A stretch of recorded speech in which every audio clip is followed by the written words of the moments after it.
Demikian janji Allah Subhanahu wa taala terhadap agamanya.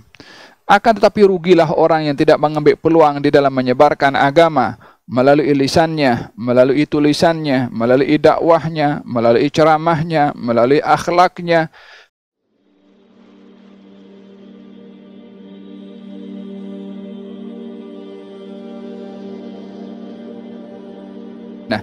Nah, perangilah mereka, yakni perangilah kepada orang yang memerangi kepada kamu. Apa tujuannya peperangan itu sendiri? Hatta la takuna fitnah, supaya tidak berlaku fitnah. Ini matlamat perang. Ini matlamat jihad.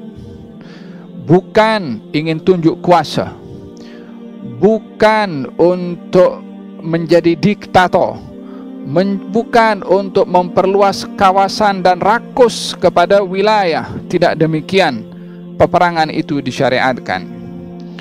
Namun peperangan disyariatkan bertujuan adalah untuk membendung kriminalisasi, ingin menghambat merebaknya kejahatan, kezaliman, dan ingin menghalang kuasa-kuasa yang menindas agama ini untuk dianuti oleh orang-orang yang beriman kepada Allah Subhanahu wa taala. Hadza matlamat daripada al-qital, daripada peperangan itu. Ada kalanya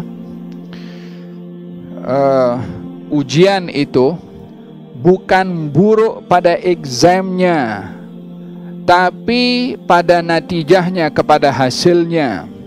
Yani tidak dinilai exam itu baik atau buruk pada examnya, tapi kepada resultnya, kepada hasilnya. Orang yang masuk dalam exam, kalau dia sukses, maka hasil exam itu baik. Orang yang masuk dalam exam, kalau dia gagal, maka hasilnya itu yang buruk. Adapun examnya tidak dinilai baik atau buruk, melainkan daripada hasilnya. Peperangan pun juga demikian. Walaupun nampaknya berhadapan dengan menggunakan senjata, yang akan terkorbannya adalah nyawa, yang dinilai bukan peperangannya, tapi result daripada peperangan, hasil daripada peperangan, natijah daripada peperangan. Kalau keinginan daripada peperangan itu adalah ingin tunjuk kuasa, maka peperangan di sini adalah batil.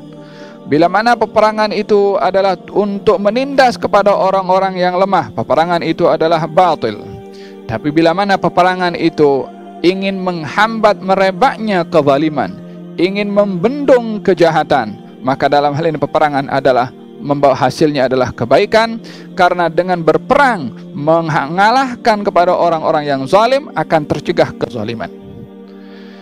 Hakada yang kita ada di dalam syariat Nabi Muhammad SAW. Oleh sebab itu Allah menyatakan perangilah mereka. Apa sebab diperangi? Untuk tunjuk kuasa, untuk membantai kepada orang Islam, orang bukan Islam. Hatta la takuna fitnah, supaya tak berlaku fitnah, kejahatan, kezaliman. Itu matlamat daripada peperangan. Wa yakuna ad-dinu kulluhu lillah. Agama ini akan menjadi milik Allah Subhanahu wa taala. Fa in intahu fa innallaha bima ya'maluna basir. Kalau sudah selesai, maka sesungguhnya Allah Maha mengetahui apa perbuatan mereka. Wa in tawallau, kalau mereka berpaling, ketahuilah bahwasanya Allah adalah pelindung kamu. Supaya manusia menyadari bahwasanya dalam peperangan ini kemenangan bukanlah dicapai dengan kekuatan yang menang. Kejayaan dalam berperang bukan disebabkan oleh kerana lengkapnya persenjataan. Suksesnya peperangan bukan karena canggihnya teknologi. Kemenangan dalam peperangan bukan karena adanya pesawat tanpa awak, kapal yang membawa pesawat itu, bukan karena drone yang boleh membawa senjata dan menghantam tempat-tempat tertentu, dikawal daripada jauh. Bukan karena itu kemenangan. Kemenangan pada hakikatnya adalah bukan diletakkan kepada kekuatan. Kekuatan hanya menjadi sebab untuk mendapatkan pertolongan daripada Allah Subhanahu wa taala. Wa aiddu lahum mastata'tum min quwwah. Persiapkanlah untuk berhadapan dengan musuh Apa saja kekuatan yang kamu punya. Yang diminta adalah mempersiapkan kekuatan. Namun kemenangan bukan karena kekuatan. Kemenangan adalah disebabkan oleh karena ketergantungan mereka yang berjihad kepada kekuatan dan bantuan Allah Subhanahu wa taala. Fa in tawallaw wa in tawallaw, kalau kamu berpaling daripada Allah Subhanahu wa taala, hatta kamu punya kekuatan, punya teknologi, punya nuklir, punya senjata kimia, punya pesawat tanpa awak yang membawanya, punya segala macam kekuatan. Pertolongan bukan daripada kemenangan bukan karena kekuatan yang kamu ada, akan tetapi datangnya daripada Allah Subhanahu wa taala. Di sini Allah ingin mengajar bahwasanya umat Islam yang melangsungkan perjalanan jihad agar supaya tidak bergantung dengan kekuatan mereka. Kalaupun mereka berpaling daripada agama ini dan tidak memperjuangkan agama Allah, tidak akan lemah agama Allah. Kalaupun di atas muka bumi ini ditinggalkan perjuangan agama, tidak akan bertambah kepada agama, melainkan semakin kuat dengan tentera-tentera yang akan disediakan oleh Allah Subhanahu wa taala. Demikian janji Allah Subhanahu wa taala terhadap agamanya. Akan tetapi rugilah orang yang tidak mengambil peluang di dalam menyebarkan agama melalui lisannya, melalui tulisannya, melalui dakwahnya, melalui ceramahnya, melalui akhlaknya. Kesemua itu adalah merupakan peluang bagi orang untuk memperjuangkan agama.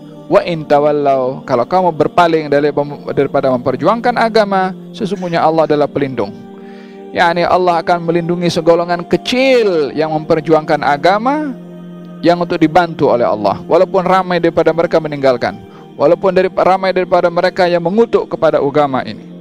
Fallahu maulakum, wahai masyarakat yang kecil, wahai kelompok yang kecil yang istiqamah di dalam agama, ketahuilah kemenangan kamu bukan karena orang-orang yang banyak atau sedikit, akan tetapi kemenangan kamu adalah dengan pertolongan dan madad dari Allah Subhanahu wa taala kepada kaum al-muslimin.